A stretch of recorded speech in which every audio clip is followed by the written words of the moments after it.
हाँ बेटा, सबसे पहले सभी बच्चों से सुप्रभात। आज इस वीडियो में हम कक्षा 11 का विषय हिंदी साहित्य, जिसमें पाठ्यपुस्तक अंतरा, उस पाठ्यपुस्तक का तीसरा पाठ टॉर्च बेचने वाला। पूर्व में भी इस पाठ पर चर्चा हुई है और बाद में प्रश्नोत्तर पर चर्चा चल रही है। आज की इस वीडियो में भी प्रश्नोत्तर पर चर्चा रहेगी। तो इससे पहले मैंने जो प्रश्न करवाए हैं तो पाठ्य पुस्तक के पाठ के जो पीछे दे रखे हैं, उसी कड़ी में सिलसिलेवार ये प्रश्न चल रहे हैं। उसके आगे जो प्रश्न आता है, प्रश्न संख्या 7 तक हो गए हैं, 8 तक। अब 8वां जो प्रश्न है वो आशय स्पष्ट करने का है। आशय स्पष्ट, पंक्तियां दी गई है और इन पंक्तियों का आशय बताना है। यहां पहली पंक्ति दी गई है, पहली पंक्ति है वो, आजकल सब जगह अंधेरा छाया रहता है, रातें बेहद काली होती है। आजकल सब जगह अंधेरा छाया रहता है, रातें बेहद काली होती है।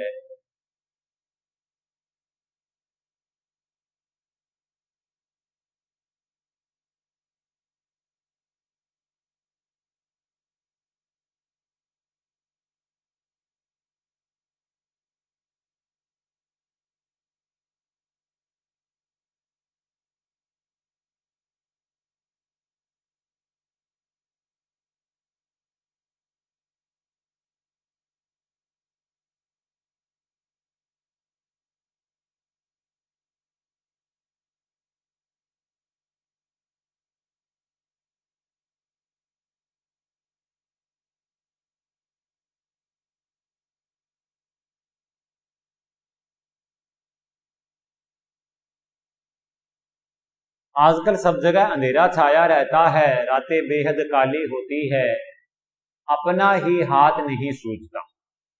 आगे इसमें है,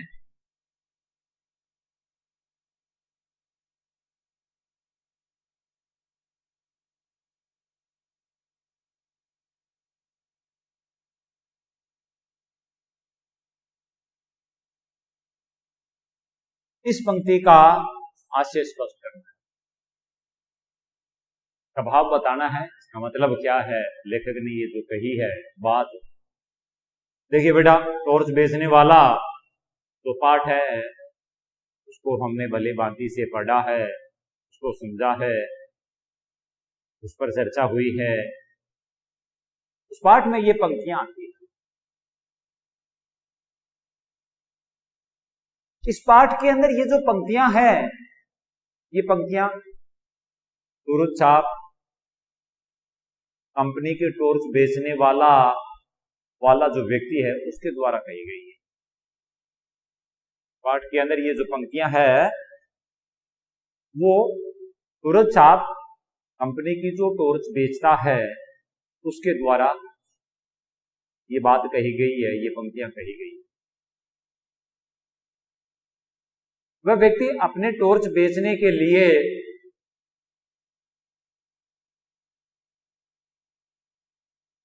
मतलब लोगों के मन में अंधेरे के प्रति डर पैदा कर रहा है। इस पाठ के अंदर ये आता है कि टॉर्च बेचने वाला जो व्यक्ति है वह अपने टॉर्च बेचने के लिए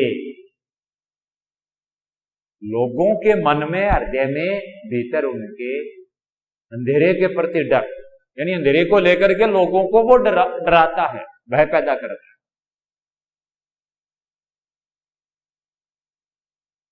वो लोगों से कहता है कि अंधेरी रातें इतनी काली होती है कि लोगों को अपना हाथ तक दिखाई नहीं देता। इस प्रकार बोल करके, ऐसी ऐसी वो बातें करके और लोगों के मन में अंधेरे के प्रति डर पैदा करता है।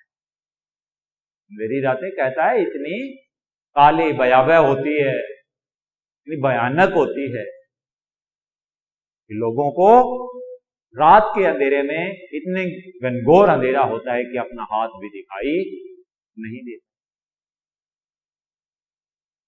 और यही काले अंधेरी रातों का जो भय है, यही काली अंधेरी रातों का जो डर है, वो लोगों को टॉर्च खरीदने के लिए विवश करता है, मजबूर कर देता है।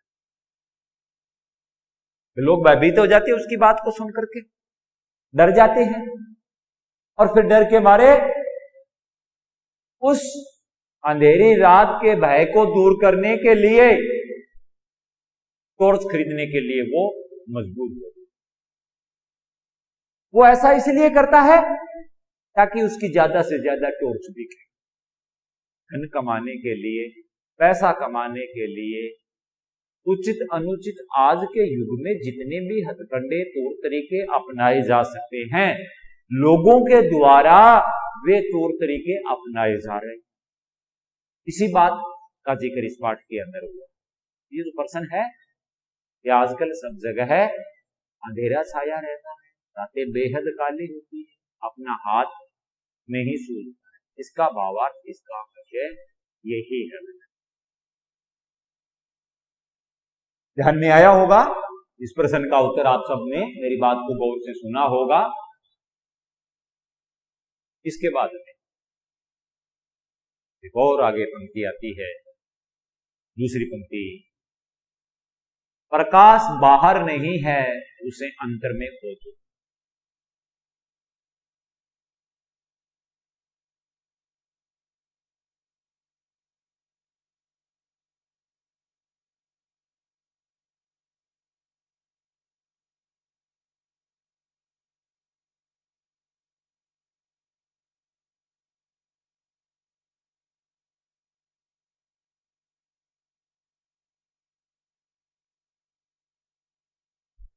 प्रकाश बाहर नहीं है उसे अंतर में खोजो, अंतर में बुझी उस ज्योति को जगाओ।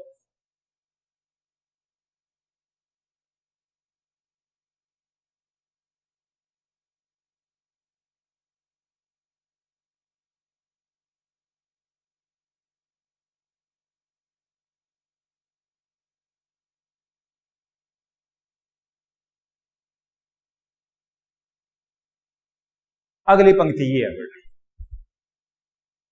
पाठ के पीछे ये पंक्ति दे रखी है, प्रकाश बाहर नहीं उसे अंतर में खोजो, अंतर में बुझी उस ज्योति को।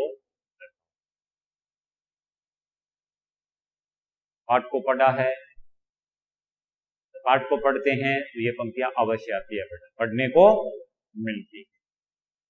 और ये पंक्तियां जो है वे आत्मा के अंधेरे को दूर करने वाले,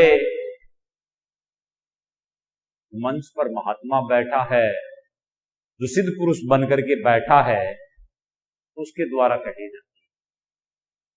इन पंक्तियों का वक्ता या इन पंक्तियों को कहने वाला है वो व्यक्ति की आत्मा के भीतर अंधेरे को दूर करने वाला है। और वो कौन है? वो अपने आप को सिद्ध पुरुष मानता है। वही सिद्ध पुरुष जो आत्मा के अंधेरे को दूर कर रहा है, वो अपने प्रवचनों के द्वारा, अपने उपदेशों के द्वारा। तो ये पंक्तियां उसके द्वारा कही गई है बेटा।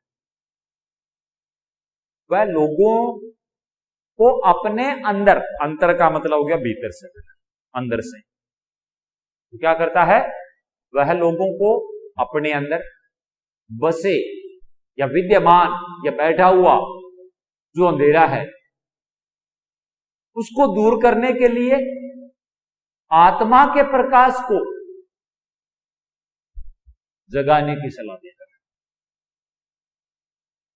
वह व्यक्ति, वह सिद्ध पुरुष, वह महात्मा, वह सन्यासी लोगों को अपने भीतर, अपने आत्मा, जो वास्तविक ज्ञान, जो आत्मा है, जो वास्तविक ज्ञान, ये वास्तविक रोशनी या वास्तविक प्रकाश को जान नहीं पाती है, उसके ऊपर अंधेरा है, उस अंधेरे को दूर करने के लिए आत्मा के प्रकाश को जगाने की सलाह दी जाती है, या वो सलाह दे रहा उस मंच पर बैठ करके, दाढ़ी बढ़ा करके, सिर के बाल बढ़ा करके, वैराग्य धारण कर रखा है, संत जैसे उसने वस्त्र धारण कर रखे हैं, बड़ी बड़ी लुभावनी बातें करके, उपदेश दे करके, प्रवचन दे करके, और जनता को वो अपनी ओर क्या कर रहा है, खींच रहा है, आकर्षित कर रहा है। उसके शब्द रूपी माया जाल में लोग आ जाए, फंस जाए।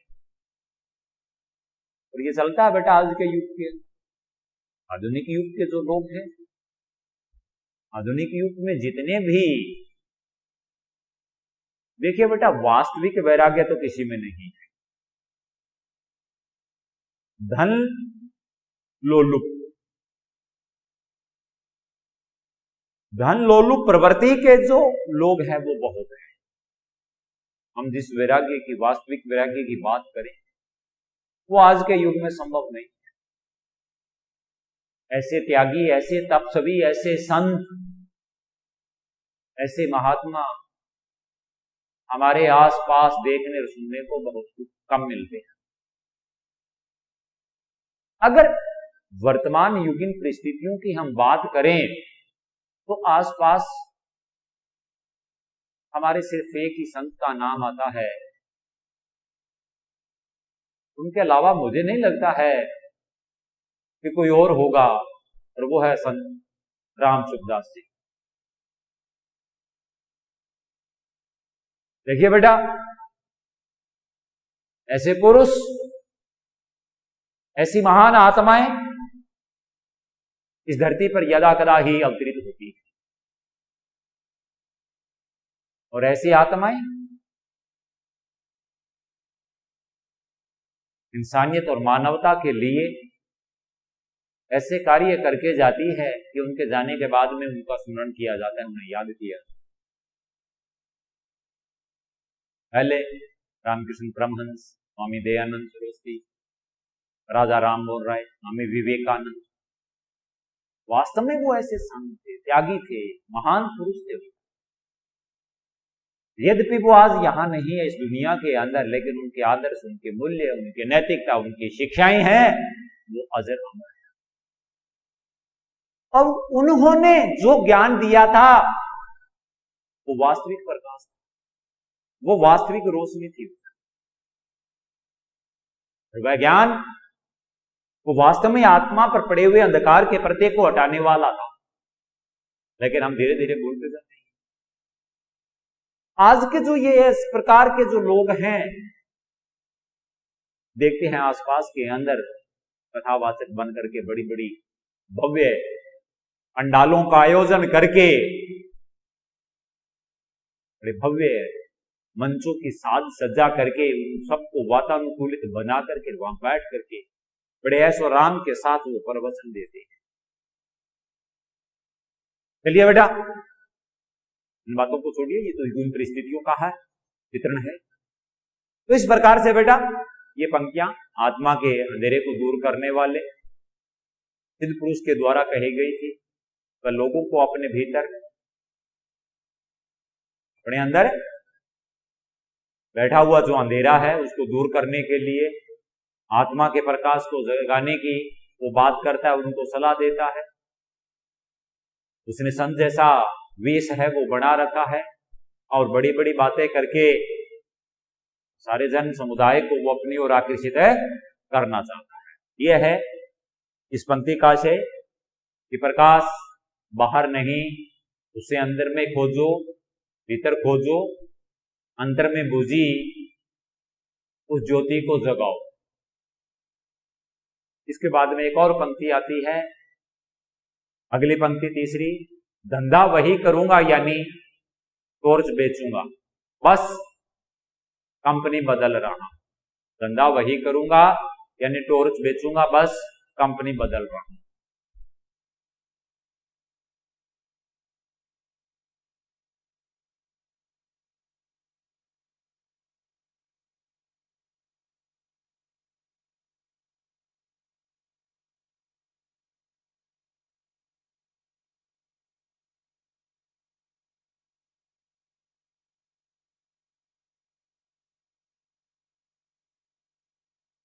धंधा वही करूंगा, टॉर्च बेचूंगा बस।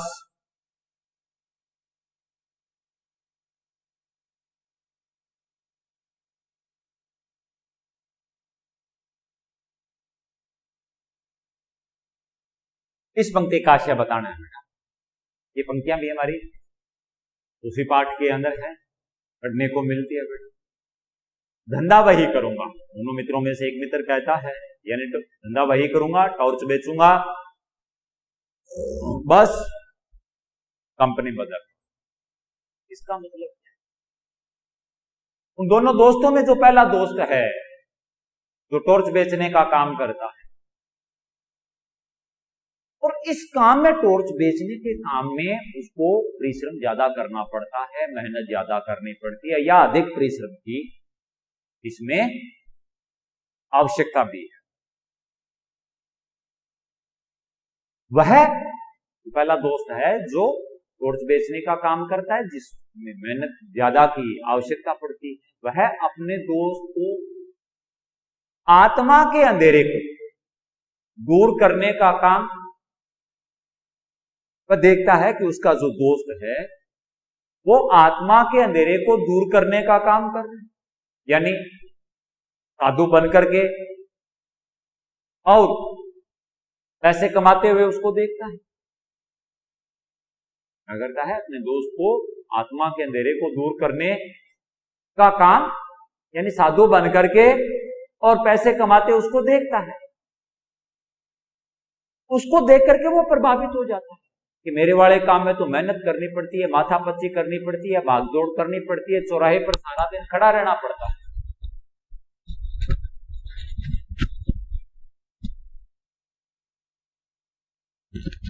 चौराहे पर सारा दिन खड़ा रहना पड़ता है, गर्मी है, सर्दी है, वर्षा है, कठिन परिस्थितियों का सामना करना पड़ता है। लेकिन जो मंच पर बड़े आराम से, बड़ी सहजता के साथ आत्मा के अंधेरे को दूर करने के लिए साधु बन करके प्रवचन दे रहा है, वो पैसा कमा रहा है, तो वो उसके काम से प्रभावित हो जाता है, बहुत उसका असर होता है उसके ऊपर। प्रभावित होने का तात्पर्य यह हुआ कि वह उस काम को अपनाने का दृढ़ निश्चय कर लेता है मन में कि मैं अब यह काम इस तरह से नहीं करूंगा, इस काम को नहीं करूंगा, मेरा मित्र जो काम कर रहा है मैं वह काम करूंगा। उस काम को अपनाने का निश्चय वह कर लेता है। और क्यों करता है? क्योंकि उसे पता है अपने वाले काम में मेहनत ज्यादा करनी पड़ती है, और इसमें बिना मेहनत के ही बैठे बैठा ही धन कमाया जा सकता है, रुपया पैसा कमाया जा सकता है। उसमें तो भागदौड़ करनी पड़ती है, सारा दिन चौराहे पर खड़ा होकर के गर्मी, सर्दी, धूप, वर्षा, आंधी, सब इन पीड़ाओं को झेलना पड़ता है।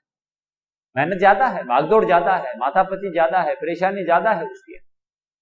और इसमें वो बात नहीं, बिना मेहनत के ही बैठे बैठे ही धन कमाया जा सकता। इसलिए वह कहता है, क्या कहता है? इसलिए टॉर्च बेचने का काम छोड़ करके और साधु बनने का वो फैसला करता है। तभी तो वो ये बात कहता है, धंधा वही करूंगा, यानी टॉर्च बेचने, बस कंपनी बदलना। हो सकता है वो इस तरह से बैठ करके प्रवचन दे करके लोगों को बोले टॉर्च बेचे, लेकिन काम करने का तरीका, ढंग है उसमें, उसको वो बदल रहा है। ये इसका अर्थ बेटा, कि धंधा वही करूंगा, टॉर्च बेचूंगा, बस कंपनी बदल रहा हूं। तो ये 8वें प्रश्न के अंदर 3 पंक्तियां आती है बेटा, जिनका हमें आशय बताना था, इनका स्पष्ट करना, भाव क्या है, इसका मतलब क्या। इसके बाद में फिर आगे प्रश्न आ जाता है, प्रश्न की चर्चा करते हैं। लेखक ने सूरज छाप टॉर्च की पेटी को नदी में क्यों फेंक दिया?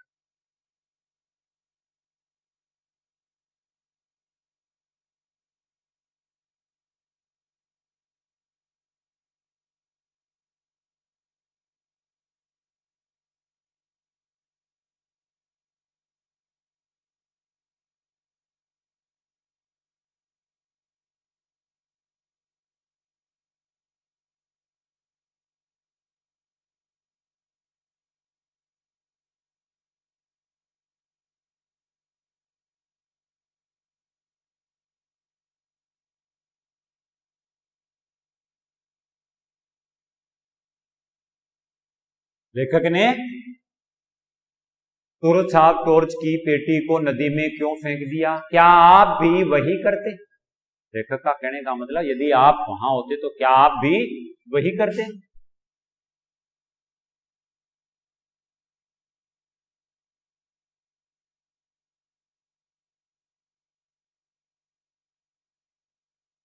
प्रश्न को समझिए बेटा, चिंतन मनन कीजिए। लेखक ने जो कुछ भी इस प्रश्न को लेकर के कहा, क्या कह रहा है लेखक? सूरज साहब टॉर्च को, लेखक ने सूरज साहब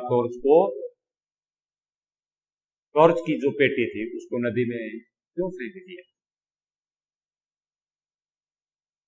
मतलब उसने फेंक दिया, और अगर आप होते तो क्या आप भी फेंक देते?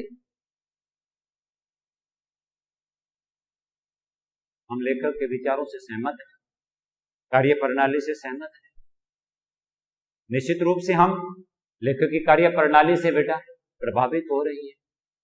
हम ना नहीं कहेंगे, हम यहां हाँ कहेंगे बेटा, हाँ करेंगे, कहेंगे हाँ मैं भी उस टॉर्च बेचने वाले की जगह होता। हमें कहेंगे कि मैं भी उस टॉर्च बेचने वाले की जगह होता तो टॉर्च नदी में फेंक देता। जैसे लेखक ने किया वैसा ही हम करते। उसने टॉर्च की पेटी को नदी में फेंक दिया और हम भी टॉर्च बेचने वाले की जगह होते तो टॉर्च को नदी में फेंक देते। कारण यह है बेटा, देखिए मैंने पूर्व प्रश्न में भी जिक्र किया कि टॉर्च बेचने का काम है, आसान नहीं है बेटा। दिन भर चौराहे में खड़े रह करके, गर्मी है, सर्दी है, धूप है, आंधी है, वर्षा, कैसे भी हालात, सारा दिन उसे बोलना पड़ता है आने जाने वालों को, टॉर्च के बारे में बताना, लुभावनी आकर्षित करने वाली बातें उनको बताना, उनको आकर्षित करना, ये काम कोई आसान नहीं, बड़ा कठिन काम। इसलिए इतनी मेहनत करने के बाद भी टॉर्च बेचने वाला कोई ज्यादा नहीं कमा रहा है, बहुत कम कमा रहा है। मतलब इतनी मेहनत करने के उपरांत भी उसकी आमदनी बहुत ज्यादा नहीं है, बहुत कम है। दूसरी ओर तो देखता है कि भगवान का डर या अंधेरा दिखा करके लोगों को मूर्ख बना रही, ये चीज भी तो देखता है। तो मंच पर बैठा हुआ साधु है, वो भगवान का कह लो या अंधेरे का डर दिखा करके और लोगों को क्या कर रहा है? बेवकूफ बना रहा है, मूर्ख बना रहा है, और बेहिसाब से पैसा कमा रहा है, बैठे बैठे ही कमा रहा है। उसके काम में पहला मित्र दूसरे दोनों जो मित्र हैं, दोनों के काम में अंतर देखिए। पहले को मेहनत ज्यादा करनी पड़ती है, भागदौड़ ज्यादा करनी पड़ती है, खून पसीना एक करना पड़ता है, फिर भी आमदनी बहुत कम है। जबकि दूसरा है उसे कोई भागदौड़ नहीं, कोई मेहनत नहीं, अपनी नींद सोता, अपनी नींद उठता है, अच्छा खाता है, पीता है, अच्छी जगह पर बैठ करके मंच पर, और वहां से वो उपदेश देता है। तो बोलता क्या है? सिर्फ और सिर्फ आत्मा के अंदर विद्यमान जो अंधेरा है उसको दूर करने के लिए, आत्मा को जगाने, उसमें ज्ञान का प्रकाश फैलाने की बात कहता है। इतना कहने मात्र से ही वह बहुत ज्यादा कमा लेता है। तो इससे पहला मित्र है वो बहुत ज्यादा प्रभावित होता है। तो ये बातें हैं हमें इस प्रश्न के उत्तर में हम बतानी है बेटा कि लेखक ने सूरज साहब टॉर्च की पेटी वो नदी में क्यों फेंक दिया? कि आप भी वही करते? हम लेखक से प्रभावित हैं, प्रभावित होने के बाद में टॉर्च बेचने वाले की जगह होते तो टॉर्च नदी में फेंक देते, क्योंकि इतनी मेहनत करने के बाद भी कम ही कमा पाता। दूसरी तरफ वो जो अंधेरे का डर दिखाया जाता है, जिससे लोगों को मूर्ख बनाया जाता है, और इस प्रकार से लोगों को मूर्ख या बेवकूफ बना करके उस हिसाब से पैसा कमा लिया जाता है। चलिए बेटा, अब अंतिम प्रश्न पर चर्चा करते हैं। इस पाठ का जो अंतिम प्रश्न है उस पर चर्चा करते हैं। प्रश्न है, टॉर्च बेचने वाले किस प्रकार की स्किल का प्रयोग करते हैं?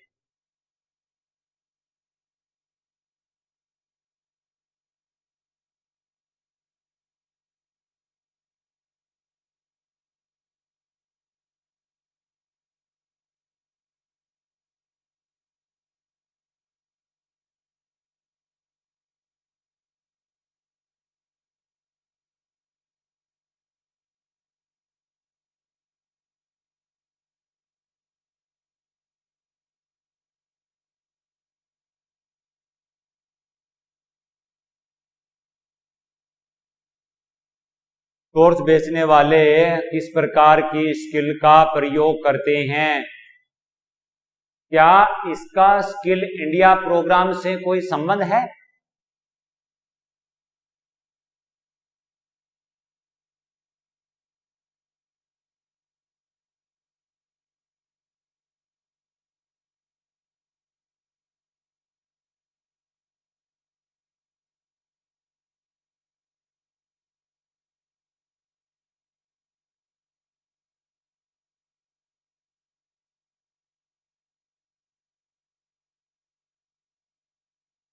एक शब्द आया है बेटा इसमें, स्किल इंडिया।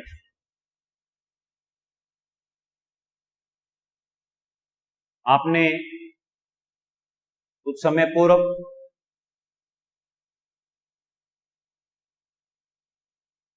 PMKY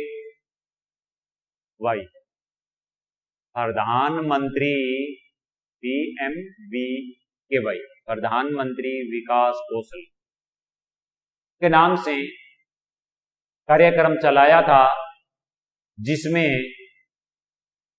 जो लोग बेरोजगार हैं, जिनके पास कोई रोजी रोटी का जरिया नहीं है, साधन नहीं है, वो घर बैठे उस योजना के द्वारा कोई ना कोई स्किल, गुण कौशल वो सीख करके अपना सब रोजगार है वो चला सकते हैं।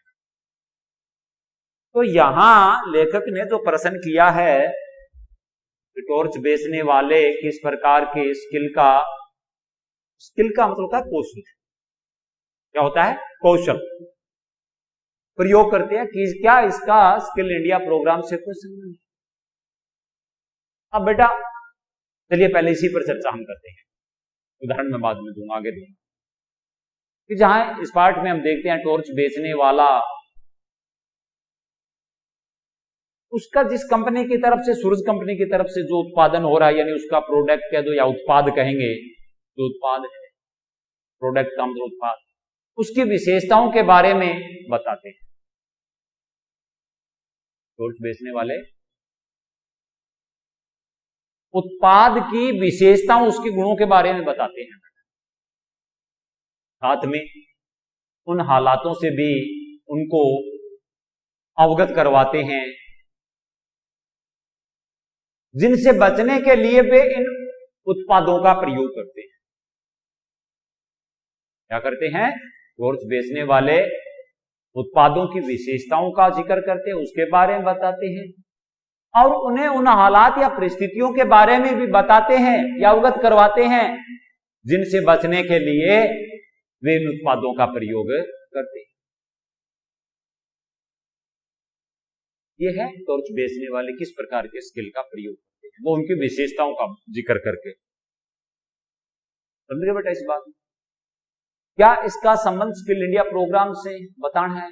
हाँ कहेंगे बेटा, निश्चित रूप से। स्किल इंडिया प्रोग्राम द्वारा लोग बाजार यानी मार्केटिंग स्किल को बढ़ा सकते हैं। स्किल इंडिया प्रोग्राम के द्वारा लोग है वो मार्केटिंग स्किल को बढ़ा सकते हैं, और जिसके द्वारा वे अपने उत्पाद के द्वारा बिक्री में और तेजी ला सकते हैं।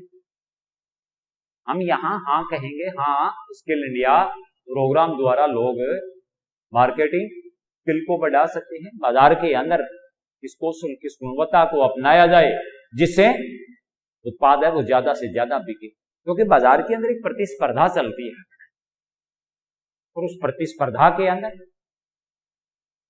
उस प्रतिस्पर्धा की जो दौड़ है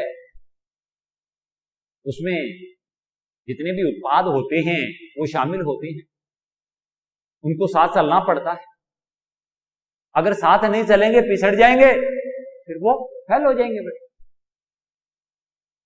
इसलिए स्किल इंडिया प्रोग्राम द्वारा लोग मार्केटिंग स्किल को बढ़ा सकते हैं और जिसके द्वारा उत्पाद की जो बिक्री है उसमें वो तेजी भी ला सकते हैं। तो इस प्रकार से इस पाठ के इस प्रकार से जो ये प्रश्न था बेटा, टॉर्च बेचने वाला किस प्रकार का स्किल का प्रयोग करते हैं, इसका क्या स्किल इंडिया प्रोग्राम से संबंध है, जो बातें मैंने आपको बताई है वो इस प्रश्न से संबंधित है। तो बेटा ये था टॉर्च बेचने वाला जो पाठ था, उस पाठ के प्रश्न उत्तर, वो प्रश्नों के उत्तर मैंने आपको बता दिए हैं। उम्मीद करता हूं कि आप सभी मेरे बताए जो प्रश्न हैं, प्रश्नों के उत्तर जो मैंने बताए हैं उनको आप अच्छी तरह से समझ लोगे और फिर आप अपनी अभ्यास पुस्तिका में निरंतर इनको अपने हाथ से लिखते रहोगे। तो एक तरह से ये टॉर्च बेचने वाला जो पाठ है वो हमारा पूर्ण है। अब आगे हम अगले पाठ पर चर्चा करेंगे।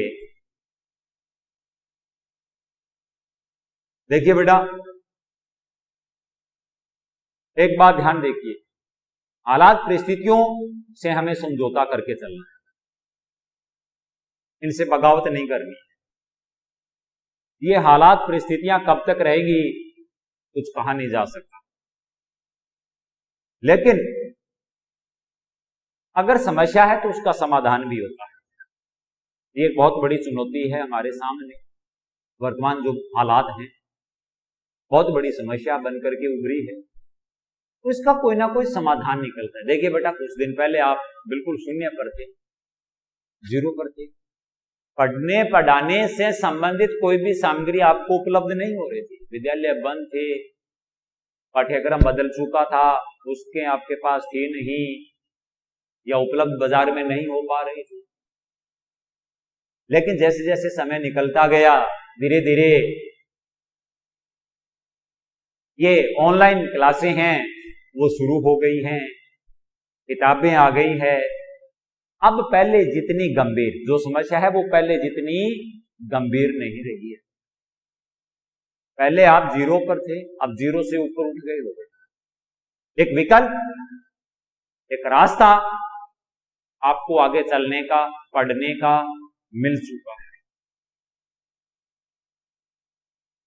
जैसे जैसे ये परिस्थितियां बदलेगी, अनुकूल होंगे, वैसे वैसे हमारे हालात सुधर जाएंगे और पूर्व की भांति अध्ययन और अध्यापन का काम जो है वो प्रारंभ हो जाएगा।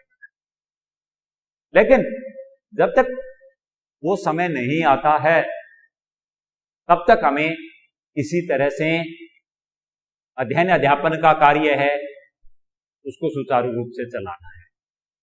तो इसमें आपका सहयोग भी अपेक्षित है। जब भी आप वीडियो देखो बेटा, तब आप जो बातें आपको बता रहा हूं उन पर गौर कीजिए, ध्यान दीजिए, सुन करके मनन करके उसके बाद में आप इन प्रश्नों को अपने हाथ से अभ्यास पुस्तिका में लिखने की कोशिश कीजिए, जिससे न केवल आपको याद होंगे बल्कि आपके भीतर इस किताब को आप पूरा करो कि उसके प्रति एक आत्मविश्वास भी बढ़ जाएगा बहुत बड़े स्तर पर। अक्सर देखते हैं परीक्षा के दिन नजदीक आ जाते हैं, बच्चों के अंदर एक कमी महसूस होती है, बच्चे कमी महसूस करते हैं कि मैंने किताब तो सारी पढ़ ली है, पाठ सारे मैंने पढ़ लिए हैं, लेकिन याद कुछ नहीं, मैं भूल रहा हूं। ये ऐसा क्यों होता है? ये ऐसा इसलिए होता है कि पूर्व में हम ध्यान नहीं देते, हम दूसरों के ऊपर निर्भर होते हैं। हम क्लास में जाते हैं, अध्यापक हमें बताते हैं, अध्यापक ही पाठ पढ़ाते हैं, वही व्याख्या करते हैं, वही प्रश्न उत्तर करवा देते हैं, हम उसी के ऊपर निर्भर हो जाते हैं। जबकि हमारा काम है, अध्यापक ने अगर पाठ पढ़ा दिया, व्याख्या करवा दी है, तो उसके बाद में स्वयं पढ़ें, स्वयं पढ़ करके उस पर चिंतन मनन करें। कोई बात हमारे समझ में नहीं आ रही है, उसको रेखांकित करें। कोई पंक्ति समझ में नहीं आ रही है, उसको रेखांकित करें। अपनी अभ्यास पुस्तिका में हम नोट करके अगले दिन जाकर के फिर विषय से संबंधित अध्यापक से उसके ऊपर चर्चा करें, बातचीत करें। लेकिन ऐसा हम करते नहीं हैं। ऐसा करें तो ये जो परीक्षा के नजदीक समस्या आती है वो कभी भी नहीं आएगी, लेकिन हम ऐसा करते नहीं हैं। और ऐसा न करने का कारण है कि परीक्षा सिर पर आ जाती है लेकिन आत्मविश्वास पूरा बन नहीं पाता।